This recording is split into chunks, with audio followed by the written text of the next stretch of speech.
Hello दोस्तों, मेरा नाम है अमित और आज हम बात करेंगे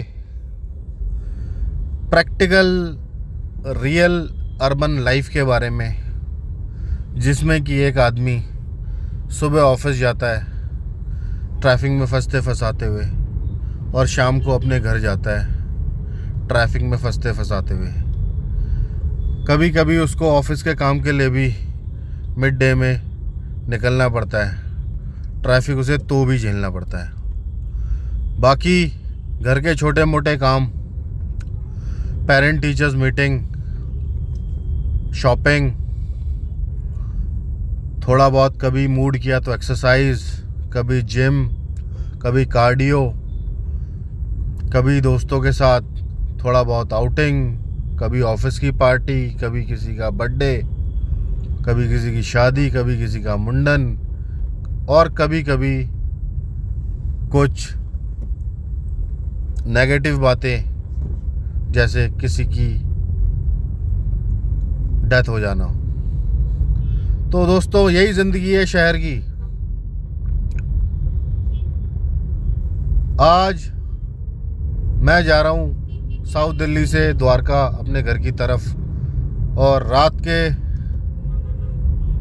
10:30 बज रहे हैं। सैटरडे का टाइम है और ट्रैफिक का आप हाल देखिए। ऐसे लग रहा है कि मंडे मॉर्निंग सुबह 8:30 बजे का ट्रैफिक हो। मैं सरकार का ध्यान दिलाना चाहूँगा। मेरे ख्याल से सरकार को इंडिया की पॉपुलेशन, इंडिया की रोड्स, इंडिया के ऑटोमोबाइल मैन्युफैक्चरर्स, उनके सेल्स टारगेट्स, उनकी प्रोडक्शन कैपेसिटी, पेट्रोल के रेट्स, पेट्रोल की अवेलेबिलिटी और पेट्रोल की तरह और भी कई फ्यूल्स जैसे CNG, diesel, LPG, electric, there are so many alternatives. तो बात छूट गई। मुझे लगता है कि सरकार या प्लानिंग कमीशन या ARAI या जो भी अथॉरिटी है गवर्नमेंट की, ट्रांसपोर्ट डिपार्टमेंट या कोई भी, मुझे लगता है ये इकोनॉमिक्स समझ नहीं पा रहे हैं। हर रोज इतनी गाड़ियां रजिस्टर होती हैं, शहरों में ऑब्वियसली ज़्यादा होती हैं, तो गांव की तरफ रोड बनाने का क्या मतलब है? शहरों की रोडों को चौड़ा करा जाए, लेयर्स बढ़ाई जाए रोडों की। मान लिया कि आपके पास अगर हॉरिजॉन्टल ज़मीन नहीं है शहर में, पुराना शहर है दिल्ली, मानते हैं हम इस बात को, ट्रैफिक बढ़ता जा रहा है, रोड्स की चौड़ाई उतनी है, तो कुछ वर्टिकली डेवलपमेंट करिए जैसे और देशों में होता है, रोड के ऊपर रोड बना दीजिए। बट जिस हिसाब से गाड़ियों की संख्या बढ़ती जा रही है उस हिसाब से इंफ्रास्ट्रक्चर तो दो, वरना लोगों की ज़िंदगी 24 घंटे में 4-5 घंटे तो ट्रैफिक में ही निकल जाती है।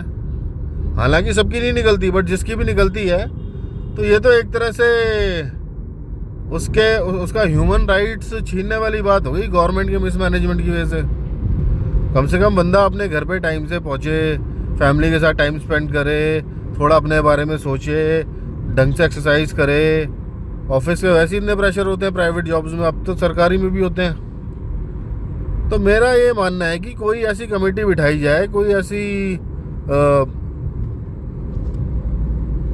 मंत्रालय बनाया जाए जिसमें कि इन सब साइकोलॉजिकल चीज़ों के ऊपर भी वर्किंग हो, क्योंकि हर चीज़ पेट्रोलियम, एक्सपोर्ट, इंपोर्ट, रुपी, NSE, BSE, stock market, trade stock, shares, property, commodities, automobiles, oil, FMCG, यही नहीं होता। इसके अलावा ये चीज़ भी बहुत ज़रूरी है, एक हैप्पीनेस एक ह्यूमन बीइंग की लाइफ में। तो दोस्तों, अगर मैंने कुछ ऐसा कहा हो कि जिससे आप संतुष्ट ना हो तो आप मुझे रिप्लाई कर सकते हैं। बाकी मिलते हैं किसी और रियल लाइफ वीडियो में। शुक्रिया।